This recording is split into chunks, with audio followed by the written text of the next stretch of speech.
Hello বন্ধুরা, স্বাগতম আপনাকে মাসুম শাহরিয়ারের আরও একটি নতুন ভিডিওতে। বন্ধুরা, আজকের ভিডিওতে আমরা জানতে চলেছি ভবিষ্যতে তাক লাগানো সেরা 10টি প্রযুক্তি সম্পর্কে।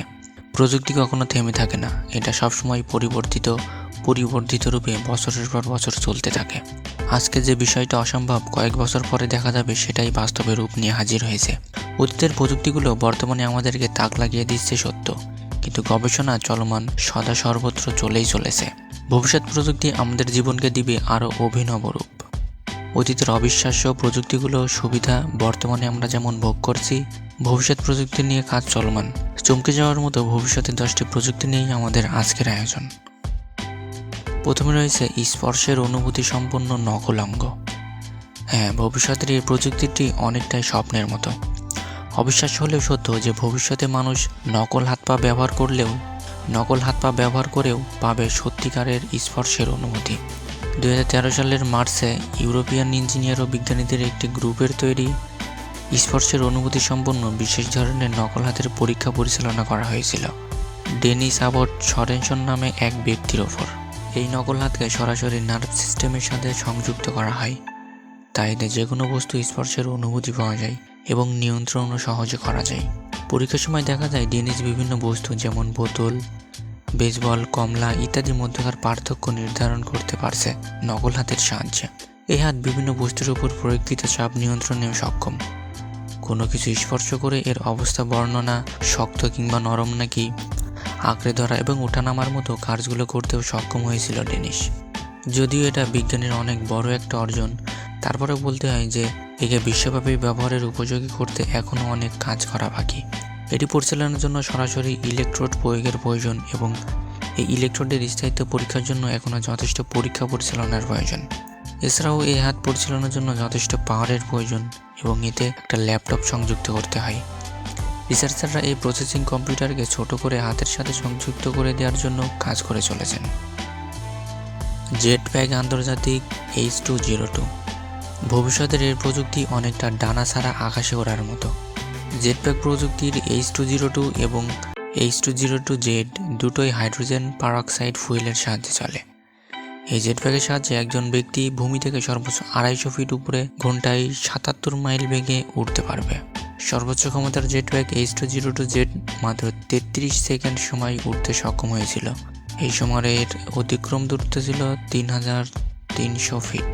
কিন্তু এটা শুধুই শুরু। জেটপ্যাক প্রযুক্তির ওড়ার সময় এবং দূরত্ব বাড়ানোর সময় কাজ অব্যাহত আছে। এটা সত্য যে জেটপ্যাক H202 এবং H202Z বাণিজ্যিকভাবে এখনও বাজারজাত হয়নি, তবে আপনার কাছে $1,00,000 থাকলে এমন একটা জেটপ্যাক আপনিও পেতে পারেন। Telos iron man suit. Telos অর্থাৎ technical assault light operation suit এমন একটা যুদ্ধ স্যুট যেটা ক্ষেপণাস্ত্র, শক এবং আগুন থেকে সৈনিককে রক্ষা করবে। আগামী 4 বছরের মধ্যে ভবিষ্যৎ প্রযুক্তিগুলোকে চমকে দিয়ে এই যুদ্ধের স্যুটটি বাস্তবে নাগালের মধ্যে আসবে বলে আশাবাদী আমেরিকারা। আয়রন ম্যান স্যুট নামে পরিচিত টেলোস স্যুটটিকে সৈন্যদের জন্য বর্তমানে চেয়ে আরও বেশি সুবিধাজনক, সঞ্চালনক্ষম এবং বহুমুখী ব্যবহারের উপযোগী করার লক্ষ্যে কাজ চলছে। বিশ্ববিদ্যালয়, সরকারি এজেন্সি এবং সংস্থার সমন্বয়ে তৈরি হচ্ছে এই স্যুটটি। 2021 আগস্টে সম্পূর্ণ প্রোটোটাইপের ওপর পরীক্ষা চালানোর লক্ষ্য আছে আমেরিকার। তবে সাধারণের পক্ষে এই স্যুট কেনার সামর্থ্য হবে না। Super ম্যাগলিফ train. ম্যাগলিফ হচ্ছে এমন একটি পরিবহন যেটা গাড়িকে ভূমি বা কোনো রকম বৈদ্যুতিক সংস্পর্শ ছাড়াই চৌম্বকীয় হালকাকরণ পদ্ধতিতে দ্রুত পরিচালনা করে। ম্যাগলিফ টেকনোলজি চায়নাতে আরও আগে থেকেই চলছিল, কিন্তু চায়নার রিসার্চাররা এখন ম্যাগলিফকে ছাড়িয়ে যাওয়ার প্রচেষ্টায় আছে। চায়না এবং জাপানে এখন ম্যাগলিফ ট্রেন আছে, এগুলো ঘন্টায় 260 মাইল বেগে ছুটতে সক্ষম। কিন্তু এর পরবর্তী ম্যাগলিফ জেনারেশন দ্বিগুণ সুপার ম্যাগলিফের চেয়েও দ্রুতগামী হবে বলে আশাবাদী গবেষকরা। সুপার ম্যাগলিফ ট্রেনও ম্যাগলিফ প্রযুক্তিতে তৈরি, কিন্তু এখানে ট্রেনটা একটা ভ্যাকুয়াম টিউবে থাকে, যেটা বাতাসের রোধ থেকে ট্রেনকে মুক্ত রেখে সর্বোচ্চ গতিতে ছুটে চলার সুবিধা দেয়। রিসার্চারদের মতে এরকম সুপার ম্যাগলিফ ট্রেন ঘন্টায় 1800 মাইল পথ অতিক্রম করতে পারবে। এটা ঠিক যে এত বড় ভ্যাকুয়াম টিউব তৈরি এবং এর চাপ নিয়ন্ত্রণ মুখের কথা নাই, কিন্তু বিজ্ঞানী এবং ইঞ্জিনিয়াররা যদি সত্যি এতে সক্ষম হয়, তাহলে আমরা একদিনে সর্বোচ্চ দ্রুত অতিক্রম করতে পারব, অতীতের যে কোনো পরিবহনের চেয়ে দ্রুত এবং নিরাপদে। এইরোফেক্স। যারা বাইক চালাতে ভালোবাসেন তাদের জন্য এই ভবিষ্যৎ প্রযুক্তিটি অনেকটা স্বপ্নের মতো, অনেকটা ডানা ছাড়া আকাশে ওড়ার মতোই বলা চলে। এরো এক্স স্পিডার বাইক প্রায় 15 বছরের বেশি সময়ের গবেষণার ফসল। 240 হর্স পাওয়ারের ওয়াটার কুলড ইঞ্জিন ও 2টি রোবটের সমন্বয়ে এই বাইকটি পরিচালিত। এই বাইকটি 12 ফিট উচ্চতায় ঘন্টায় 45 মাইল বেগে ছুটতে পারে। এটি 310 পাউন্ড ওজন বহনেও সক্ষম। কাপলিং ইফেক্ট অতিক্রমের লক্ষ্যে এরো এক্স বাইকে এখনও রিসার্চ চলছে। মূলত একে আরও নিরাপদ ও সহজে নিয়ন্ত্রণ করার জন্য কাজ চলছে এখনও। Titan arm. এই আর্মটি ইউনিভার্সিটি অব পেনসিলভেনিয়ার একটি টিম কর্তৃক আবিষ্কৃত। এই বহিরঙ্গটি একজন মানুষকে অতিরিক্ত 40 পাউন্ড ভর উত্তোলনে সাহায্য করবে। ভবিষ্যতের এই প্রযুক্তিটি সৃষ্টির পেছনে রয়েছে একটা মহৎ উদ্দেশ্য। যাদের হাত বড় ধরনের আঘাতপ্রাপ্ত বা স্ট্রোকের কারণে অচলপ্রায়, তাদেরকে আলাদা শক্তি ও নিরাপদ দানের উদ্দেশ্যে এটি তৈরি। এছাড়াও অনেকে আছে যারা ভারী জিনিস উত্তোলন করে জীবিকা নির্বাহ করে, তাদের জন্য এই টাইটান আর্ম আশীর্বাদ স্বরূপ হবে। গবেষকরা এর মূল্য নাগালের মধ্যে রাখবেন বলে জানিয়েছেন। সুতরাং ভবিষ্যতে ভারী কাজগুলোর সহজ সমাধান হিসেবে দেখা যাবে টাইটান আর্মকে। উচ্চ ক্ষমতার তারবিহীন চার্জিং।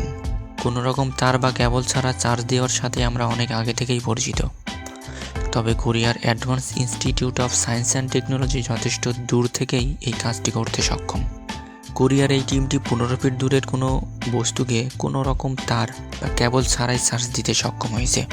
এখানে ডিসিআর চৌম্বক ক্ষেত্র তৈরির মাধ্যমে 15 ফিট দূরের 40টিরও বেশি মোবাইল একসাথে চার্জ দিতে সক্ষম। এমনকি টিভির মতো বড় ডিভাইসে এটাতে চার্জ করা যায়। তবে এটা ঠিক কবে বিশ্বব্যাপী ব্যবহারের উপযোগী করে বাজারজাত করা হবে সেটা এখনও বলা সম্ভব হয়নি। স্টোর ডট দ্রুত চার্জিং ব্যাটারি। স্টোর ডট একটা যুগান্তরকারী ন্যানো টেকনোলজি কোম্পানি। সম্প্রতি এরা এমন একটা নেক্সট জেনারেশন ব্যাটারি তৈরি করেছে যেটা এর পূর্বের সব ন্যানো টেকনোলজি এবং স্টোরেজ টেকনোলজিকে ছড়িয়ে গিয়েছে। স্টোর ডট এখানে বায়ো অর্গানিক ন্যানোডস ব্যবহার করেছে, যা ইলেকট্রোডের সক্ষমতা ও ইলেকট্রোডের কার্যক্ষমতা বৃদ্ধি করে। বৈজ্ঞানিকভাবে ব্যাখ্যা করতে গেলে বিষয়টা অনেক জটিল, কিন্তু সোজা ভাষায় বলতে গেলে এই ব্যাটারি সম্পূর্ণ চার্জ হতে সময় নেবে মাত্র 30 সেকেন্ড। হ্যাঁ, অনলি 30 সেকেন্ড। আর সবচেয়ে বড় আশার বাণী হচ্ছে এই প্রযুক্তি বায়ো অর্গানিক প্রযুক্তি, মানে পরিবেশগতভাবে সম্পূর্ণ নিরাপদ। অন্যান্য ন্যানোডট টেকনোলজি যেরকম বিভিন্ন ক্ষতিকর মেটাল এবং কেমিক্যাল ব্যবহার করে, সুতরাং বলা যায় না হয়তো খুব তাড়াতাড়ি আমরা আমাদের স্মার্টফোন চার্জ করতে পারবো মাত্র 30 সেকেন্ডে। এরপরে আছে লিপ মোশন। ডেস্কটপ কম্পিউটার ব্যবহারে আমরা প্রায় বিরক্ত হয়ে যাই, কারণ দীর্ঘক্ষণ ব্যবহারে হাত ব্যথা হয়ে যায়। এখন ব্যাপারটা যদি এমন হয় যে কম্পিউটারটা স্পর্শ না করে কেবল হাত বা আঙুলের ইশারায় একে নিয়ন্ত্রণ করা যাচ্ছে, ভবিষ্যতে এমনটাই হতে যাচ্ছে। লিপ মোশনের সাহায্যে ওয়েব পেজ স্ক্রল, ম্যাপ বা জুম, এমনকি শুটিং গেমও খেলা যাবে স্ক্রিন স্পর্শ ছাড়াই। আর সবচেয়ে মজার বিষয় হচ্ছে এসব কিছুই করতে লাগবে মাত্র $70। গুগল ড্রাইভারলেস কার। ড্রাইভার ছাড়া গাড়ি, এটা সত্যি হবে? না বলে বলা উচিত হ্যাঁ, এটাই সত্যি। কারণ ইতিমধ্যে মানুষের কোনো নির্দেশনা ছাড়াই 1609 কিলোমিটার পথ পাড়িয়ে দিয়েছে গুগল ড্রাইভারলেস কার। এই কারের ভিতরে কয়েকটি ভিডিও ক্যামেরা, পজিশন সেন্সর ইত্যাদি ব্যবহার করে একটি কৃত্রিম ইন্টেলিজেন্স তৈরি করা হয়, যা কারটি মানুষের কোনো নির্দেশনা ছাড়াই চলতে সক্ষম। এর মানে ভবিষ্যতে মানুষের গাড়ি চালিয়ে যেতে হবে না, বরং গাড়ি আপনাকে চালিয়ে নিয়ে যাবে। মানুষ একটা সময় আকাশে উড়বে, এটি যেমন অবিশ্বাস্য ছিল, তেমনি ভবিষ্যতের এই প্রযুক্তিগুলোর কথা শুনলে অবিশ্বাস্যই মনে হয়। কিন্তু রূপকথার মতো শুনতে এই প্রযুক্তিগুলোই সত্যি হয়ে আসবে আগামীতে। তো আশা করি ভিডিওটি আপনাদের অনেক ভালো লেগেছে। ভিডিওটি ভালো লাগলে অবশ্যই একটা লাইক করুন এবং আপনার বন্ধুদের সাথে শেয়ার করুন। আর চ্যানেলে নতুন হয়ে থাকলে সাবস্ক্রাইব করে আমাদের সাথেই থাকুন। দেখা হচ্ছে পরবর্তীতে নতুন কোনো ভিডিওতে। ততক্ষণ পর্যন্ত ভালো থাকুন, সুস্থ থাকুন। ধন্যবাদ।